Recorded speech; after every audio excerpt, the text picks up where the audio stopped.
ময়মনসিংহের ভালুকায় দিন দুপুরে একটি বাড়িতে হামলা ও ভাঙচুরের ঘটনা ঘটেছে। সোমবার দুপুরে ঘটনাটি ঘটেছে উপজেলার বাসিল এলাকায়। ভুক্তভোগী পরিবারের দাবি, যুবলীগ নেতা কামরুজ্জামান পিন্টুর ইন্ধনে স্থানীয় জামান, লিমন, বাবলু, রাজন সহ অন্তত ২০-২৫ জন সন্ত্রাসী দেশীয় অস্ত্র নিয়ে অতর্কিত হামলা চালিয়ে বাড়ির মালিক রাসেল মিয়া, রওশন আরা ও আখি আক্তারকে জিম্মি করে ঘরটি কুপিয়ে ভাঙচুর করে ও ভিতরে থাকা মহিলাদের স্বর্ণালংকার লুট করে। পরে হত্যার হুমকি দিয়ে চলে যায়। এ ঘটনায় মোহাম্মদ আব্দুল বারেক মিয়া বাদী হয়ে মডেল থানায় একটি লিখিত অভিযোগ দায়ের করেন। মডেল থানার অফিসার ইনচার্জ শামসুল হুদা খান বলেন, পুলিশ ঘটনাস্থল পরিদর্শন করেছে, তদন্ত করে প্রয়োজনীয় ব্যবস্থা গ্রহণ করা হবে।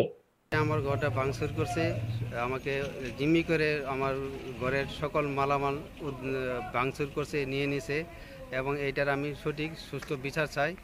আমার অনেক ক্ষতিগ্রস্ত করছে, আমাকে অনেক দিন ভোগাইছে তারা। আয়সা আমাদের বাসাটা ভাঙচুর করছে।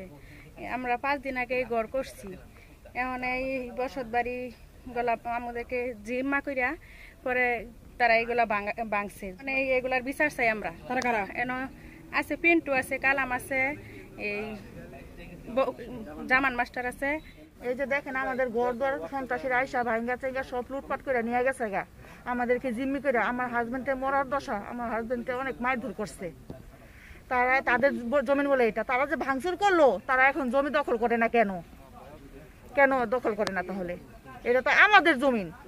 অনেক লুটপাট করছে, অনেক ক্ষয়ক্ষতি করছে। আমরা বিচার চাই।